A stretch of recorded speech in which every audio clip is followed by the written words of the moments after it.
Hello, everybody. This is the Chocolate News Podcast. I'm your co-host, John Alexander Reese. And I'm your co-host, Andrea Carter. And if you did not know, the Cincinnati Herald has been around since 1955 and is the leading African American owned newspaper in the greater Cincinnati area and Northern Kentucky area. How's it going, Andrea? It is going better, John. I have to say that I am very glad to be here, even though I sound a little nasal. Hmm. Um, I got COVID last week, Yeah, so that I am sucks. I am not happy. I'm better. I'm finally tested negative, and I have not gotten the new shot yet. But because of the shot, it wasn't as bad as it could be. So I'm happy about that. Um, and like everyone I've talked to, it comes on sudden, it lasts 48 hours, and then it's over with, like the flu. Though I Right. think the flu lasts a little bit longer than 48 hours, but still same difference. So I just recommend everyone get your shots, take precautions, hand sanitize, be aware of who's around you, and if you need to put a mask on, put a mask on. I was in the store with a mask on for a couple of days. And then, with fresh air, being outside and everything, I followed the protocols and now I'm good. So, yay, I'm happy about that. Yeah, that's good. That's good. So, what's the chocolate news of the week? Well, the chocolate news of the week, before I get started, there is right before we started recording, there was a breaking news story about a high school in Windsor, Georgia called Apalachee High School. They had a shooting incident. According to the media reports that I have so far in front of me, four people are dead. About nine others have been transported to the hospital for injuries, and allegedly the suspect is in custody, and the suspect is a 14-year-old boy. Oh man. Yeah, the FBI and ATF are part of the investigative group. Overall, they say 30 people were injured, but only nine seriously, which is unfortunate. It's kind of sad. When I went to school, the most I ever drilled was for tornadoes. I never had to do a gunman drill and a gunman in school drill, though that's Yeah. what our kids today live with, which is unfortunate. Now I feel sorry for the kids who are traumatized. I will say this and I'll move on to other stories. Vice President, I didn't hear everything that she said. Vice President Kamala Harris was at a campaign stop. I forgot where. I think it's on the East Coast. And she went off script for a minute to talk about the shooting. And she was saying that it's unfortunate that this was occurring and that we need to do more to stop this. It's an unfortunate epidemic that's happening, what our children are living with, what drills they have to do. And, the other side is not addressing this issue and that we need to do more to address it to stop it. So that's a gist of what she said. I would have everyone check out what she said today at her campaign rally. I'm sure they're going to have it either on Instagram, TikTok, or YouTube. So I would say check it out. That being said, which is unfortunate, there's a lot going on locally um, and nationally. And I'm going to start off locally. Um, if everyone didn't catch it yesterday, there was a press conference held by our local officials here. I believe the mayor, Congressman Greg Landsman, County Commissioners Alicia Reese and Denise Driehaus were involved in this press conference. And they are objecting to the new rules that the Ohio Secretary of State, Frank LaRosa, put out regarding people returning absentee ballots to the Board of Elections, especially if you are transporting that ballot for someone who can't do it themselves. He is trying to he's trying to institute new details of where you have to come in, give your detailed information regarding that absentee ballot. He wants to get rid of all the drop boxes in all the counties, which is unfair. They're calling it trying to disrupt democracy, and helping people out. And it's going to turn a lot of people off from voting. So I believe the local officials are going to file a lawsuit. So I will keep you all up to date as this as what happens with this new rule about absentee ballots, because you can register to vote until October 7th in Hamilton County, and then early voting starts in Hamilton County on October 8th. So you have 1 month, about 1 month left to register to vote if you have not registered to vote already.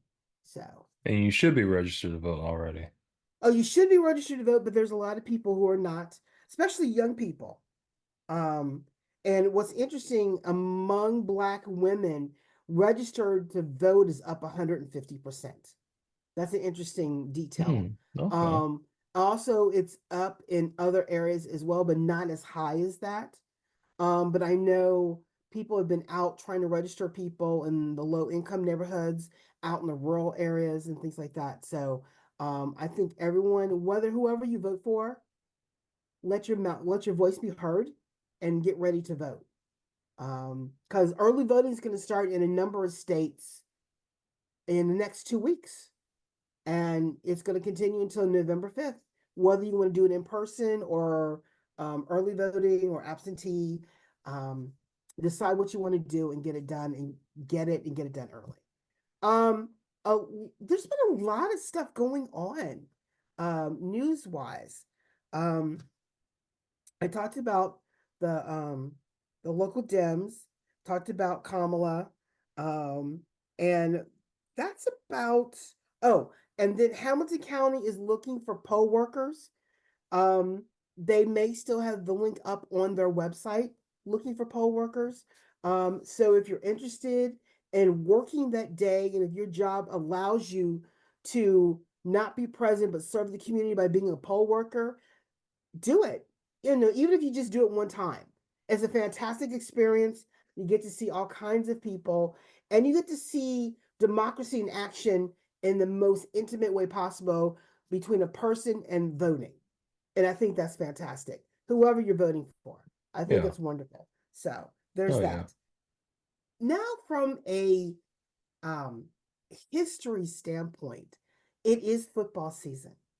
The Bengals have their first game of the season this Sunday, um, against the Patriots, New England Patriots.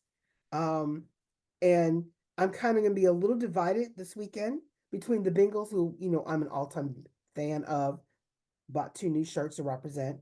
But my cousin Michael and his wife Jackie, they will be supporting the New England Patriots because their son Michael is is he a running back or a defense player? He's on the he's a lineman, but he's Okay. playing for the Patriots. Oh wow. Yes, so I'm gonna be like, woohoo, either way.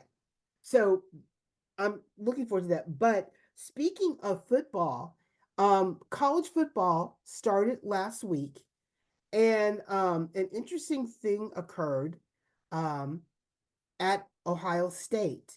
They unveiled the statue of Archie Griffin to celebrate the anniversary of his first Heisman Trophy. And so there's a statue of him at Ohio State, but 2 weeks earlier, a replica statue of Archie was also unveiled at the Rose Bowl in Pasadena, California. Hmm. Talk Okay. about, your greatness being honored on the football Yeah. field. I know. He is a two-time Heisman Trophy winner, and it's the 50th anniversary of his first Heisman Trophy, which I didn't think he could win two. Yeah. Go figure. I forgot he won two. So if you're ever up at Ohio State near the football stadium or in front of the football stadium, look for his statue. And just it's what a great way to honor your greatness on the football field. Fantastic. Congratulations to that. Oh yeah. Um, and then also, speaking of colleges, I got two interesting stories. First off, um, in Kentucky, More and more Kentucky schools are dropping, and companies are dropping the diversity, equity, and inclusiveness programs, their policies, and Sad. which is very, very sad because you're better when you have diversity, not when you fight against it. Um, but again, it's Kentucky. What can you Yeah, say? It's a exactly. Republican state. They think differently. What can you say? But what's interesting, because of the decision that affirmative act, I mean, that the Supreme Court did regarding affirmative action, um, more and more HBCU schools are seeing their enrollment go up, um, which is interesting. And I went to an HBCU. I went to Central State University, Oh, that's where my and folks went. yes, I love Yeah. Central State. My father went to Central State, and because I'm a twin, my sister also went to Central State. It's I always wonder how parents do it, sending kids to college, especially when you have so many kids at the same time. But having two daughters who are twins going to school at the same time, that's double the cost. Luckily, my father worked there, so we got a break on tuition. Yeah. But not on housing. But anyway, um, but HBCUs around the country are seeing record enrollment. Some students are transferring from larger colleges to HBCUs, which I think is interesting because they want the opportunity to receive a good education and not have to fight for attention or be criticized because of the color of their skin for a grade. They just want the education, they want the information, they want to be trained. And I tried to see if anyone in Dayton or surrounding Dayton, Ohio, did a story on Central State and their enrollment. They did not. But Central State just celebrated their 10th anniversary of getting their land grant designation back in April. Um, so they're doing more research, and they're getting a lot more funding and doing research in agriculture and science and things like that.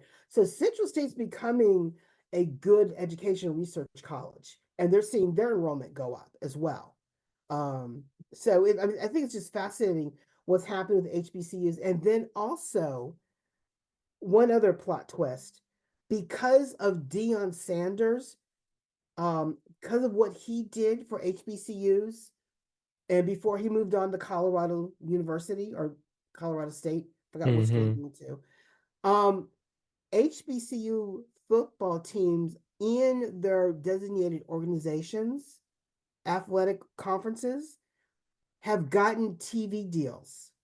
Nice. And because of those TV deals, those schools are seeing increased funding from that, and that revenue is benefiting their athletic programs. And people are able to see their school play through television, whether it's through HBCU Game Day, on ESPN, or through on demand. They're getting their games televised, and we get to see them. And there's some great football played by some HBCU, especially when the rivalries are going on. Oh yeah. So they're getting that exposure, and some colleges are starting to see, like, oh my God, it's great players. And I think the NFL is starting to see recruitment from HBCUs than from other traditional colleges. So I think this is a snowball effect of what's happening. So it's fantastic. And then another interesting thing that's happening, in Covington, they're getting ready to elect a few local leaders, including the mayor of Covington, who was actually the lead for the position is a black guy. And I hate Wow. to say black guy, Well, I but mean, yeah, but he is let me get his name. Don't you hate it when you know something and you can't yeah, it's believe it? just like on the tip of your tongue. Ron Washington. Get to know Oh, that name. okay. Um, he is he's actually the mayor elect because he's the only one running for the job. So he's gonna, all he needs is one vote and he wins. Yeah. Um, he is considered the next game changer. He will be the first black mayor for Covington. He was also the first black police officer for the Covington Police Department. A Really? lot, lot of firsts for his name, for this guy. Wow. Um, Okay. he's 6'7". Oh my God, he's tall. Um, Wow. he was well. I'm sorry, it was not Covington. Let me change that. He was the first Black police officer for Florence Police Department. So he's got a first in Florence, Kentucky, on their police force, and then he'll be a first for Covington as their mayor. Um, Gotcha. he spent 5 years as a chief deputy with the Kenton County Sheriff's Office. He's gone through several positions with different police departments within Kentucky. He understands Covington. Um, Covington is the largest city in northern Kentucky and the fifth largest in the state. Because the Kentucky has a lot of larger cities further south of the Right. state. Lexington, Louisville. What's another large city down there? They when you get close In Kentucky? in Kentucky, they have a couple of other big cities. I forgot this. Yeah, they I do. know Lexington is more of the horse community. Louisville because of Muhammad Ali. Covington because it's close to Cincinnati. Then there's two more that I can't think of, but I think they're closer to the Kentucky border or not too far away from the Kentucky border that have Yeah. grown because of all of the um, manufacturing and Yeah. other companies founded in Kentucky. Yeah. And Kentucky is very rich, especially, and then I think they have a large city near the Appalachian Mountains or in the Appalachian Mountains, I I think. think so. Yeah. I for being so close to Kentucky, you think I would know more or at least remember my history. But he is Washington. Ron Washington is independent, Hmm. so he's not Interesting. neither a Dem or a Republican, but he's running as an independent, so he's not beholden to anybody, and he won't speak his mind on the national elections.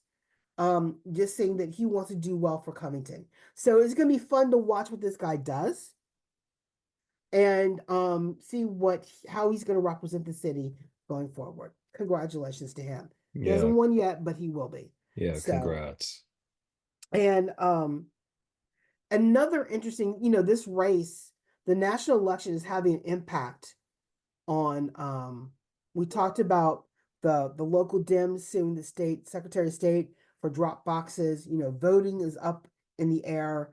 There's race baiting going on by one candidate to the other candidate in a national race, and they're not taking the bait, which is frustrating the other candidate, which I think is fantastic. It's a popcorn moment all the time. Right. And but I think also what's interesting is the largest, Blacks are either Protestant, Methodist, Baptist, or Catholic Yeah. for the most part. Well, the nation's largest Black Protestant denomination is having their own high stakes presidential race. And the board voted not to allow certain churches nominate who they want as president, but they have allowed one church to nominate the guy they want to be president. And it's caused an uproar and a divide within the organization. And what's interesting is that the the the the Black Protestant organization has between a membership between 5.2 and 7.5 million members nationwide. Mm. Biden spoke to them in 2020. The vice president spoke to them in 2022. I don't know if either one's going to get there this year, but because of the the political divide within this organization, they can influence the national election by what happens with their election, and it's not looking pretty. So it's not looking pretty at all. Um, and basically, they're all of the national organizations, the National Baptist Convention, um, the Black Baptist denominations, um, they are facing um, loss of membership. Young people are not joining churches as often as we did. they're facing a lot of challenges, monetary challenges as well. Um, so I mean, this is an interesting thing that's going to develop to see what happens. So once I know who they nominate and elect, I'll let you all know. But again, it's popcorn moment with drama all over the place, not just our national elections, but trade organizations, national elections. They're having issues there as well. Um, a couple of from an entertainment perspective, and I'm almost done with our chocolate news. Um, Hip hop star Fatman Scoop collapsed on stage and he died. My son. Um, he I didn't even recognize him because I know some hip hop from the early days, but not a lot. Yeah. But he was known for his in Europe for his "Be Faithful" song.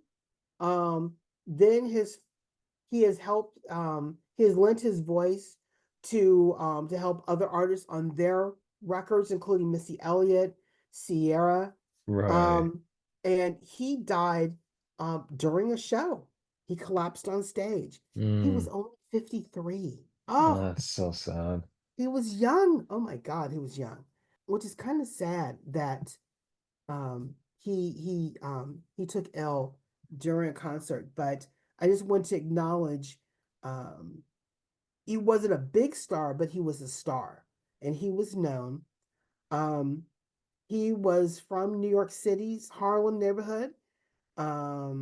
His like I said, his breakout hit was "Be Faithful," which was a minor hit in the U.S. Became a huge hit when it was re-released in Europe and it hit number 1 in the singles chart in both the UK and Ireland. And then he did a TV series in the UK called Chances. And he did Celebrity Big Brother 16, Oh, UK okay. versus USA, which was filmed in the USA and aired in 2015. So, he's been around. He's done a few things besides singing, that type of deal. But it's kind of sad the thing that someone who's doing what they love and collapse from that. So it's Yeah. kind of sad. So I just want to acknowledge him. And then my final scoop is, as you know, the ongoing issue, we've mentioned it before, Donald Trump has had with a number of musicians telling him, no, don't use my music.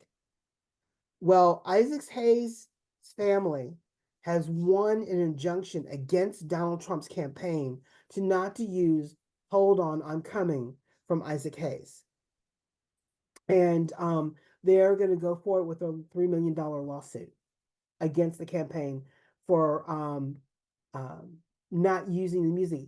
The judge said that any video that they have prior to the injunction could remain on the campaign website. But going forward, they cannot use that song anymore. And so it's gonna be interesting to see who they use next. Yeah. I should. And that is all of the chocolate news. Oh no, no, one more. It's local. Um, in the Herald building on Burnett Avenue, Sweet Meats BBQ is opening up a store in the building. Ooh, nice. That location has been a Subway. It has been something Oh, that's else. right. It was a Subway. I remember. They have gone through several a number of different restaurants. So Yeah. now it's Sweet Meats Barbecue Place. They have it's a new dine-in restaurant. It's located at 3440 Burnett Avenue, right down from Children's Hospital. And they're going to do an official opening with a ribbon cutting on September 11th. And Oh, September 11th. Why they chose well, that no, I'm date? sorry. They're going to open September. The official opening will be September 11th with the ribbon cutting on September 12th, a Okay. All right. Thursday. Gotcha. Gotcha. And what was interesting? I heard that a barbecue place was in Avondale, but I didn't realize it was Sweet Meats because someone was said they're giving away food, and they had a giveaway to sort of let folks know that they were in the neighborhood. Mm. And I was like, what? What? So, just to let you all know, barbecue has come to Avondale. And once I get my mind around it, I'm going to go over there and get me some barbecue. All So, right. I'm very particular about my barbecue and the barbecue sauce. Oh, yeah. Because if it's too vinegary, I'm not going to be happy. Gotcha. I like taste. But anyway, that is all the chocolate news for today. Okay, well, that's it for today's show. I want to thank Andrea again for all the good chocolate news. Thank you so much, Andrea. No, you're welcome. And you can find more information about today's topics and past podcast episodes at www.thecincinnatiherald.com, the CES newsletter, or on our social media. We're on Facebook, Twitter, Pinterest, Instagram, LinkedIn, and Threads. And be sure to subscribe to our podcast on your favorite podcast app. You can listen to us on Apple, Spotify, or wherever you get your podcasts at. I'm John Alexander Reese, And I'm Andrea Carter. and have a good day.